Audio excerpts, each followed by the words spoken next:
Today, we're going to crack open a mystery that's 250 million years old. Seriously, we're going to look at one single, kind of lumpy fossil that has totally changed what we know about our own family story. It reveals how our most ancient relatives somehow survived on a planet that was pushed right to the edge. So here's the big question paleontologists have been asking forever.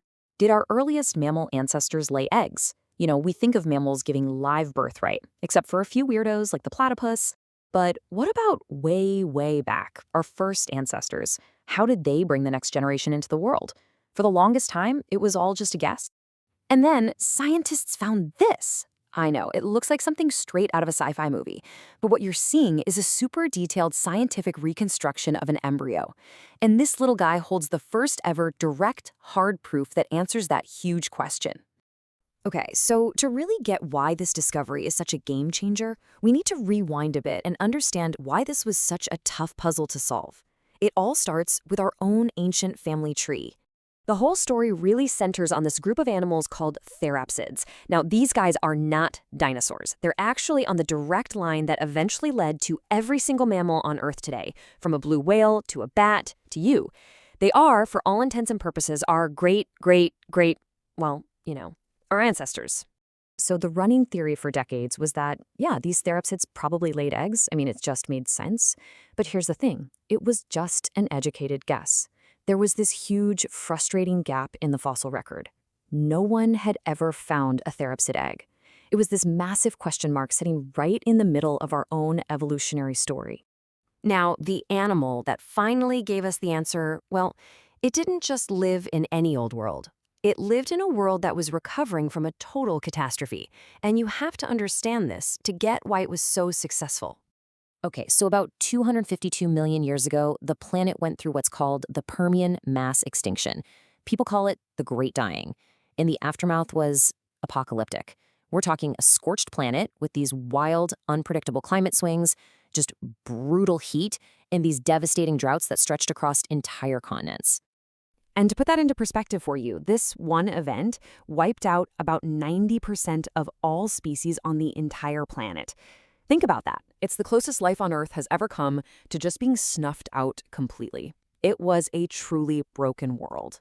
And yet, in this empty, desolate landscape, one creature didn't just hang on, it absolutely thrived.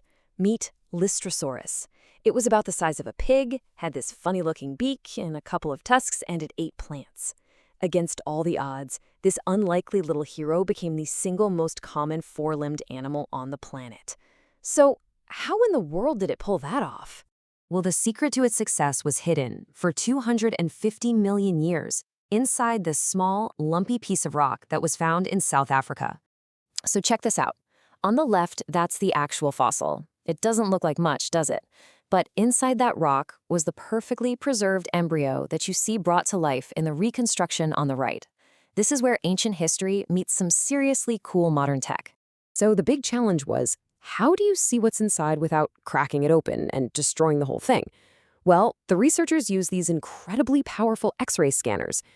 You can basically think of it as giving a CT scan to a 250 million-year-old patient. And this let them build a perfect 3D model of every tiny bone hidden inside. And what they saw, it was definitive.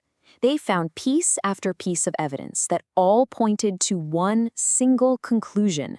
This little Lystrosaurus was still inside its egg when it died. The evidence was just undeniable.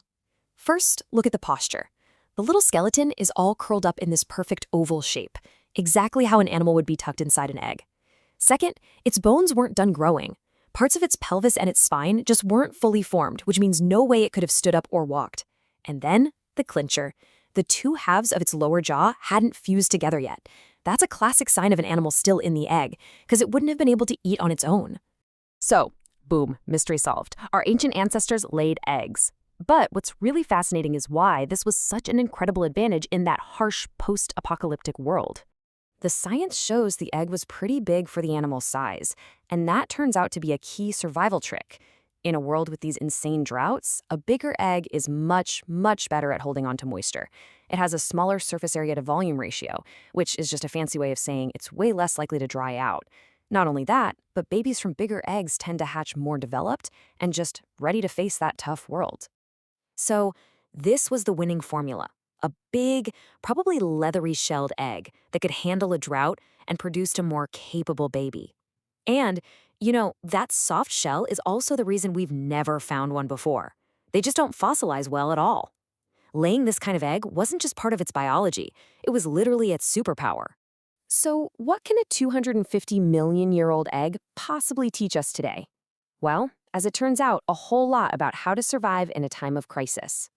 Julian Benoit, one of the researchers on the study, he really just nailed it. He said that by figuring out how life dealt with these massive global upheavals in the past, we can get really important clues about how species today might handle the environmental stresses they're facing right now. This isn't just ancient history, it's like a window into our own potential future. So this one tiny fossil answered a question that was a century old and told this incredible story of resilience. It really makes you wonder, doesn't it? As we face our own environmental challenges, what other ancient survival guides are still out there, locked away in stone, just waiting for us to find them?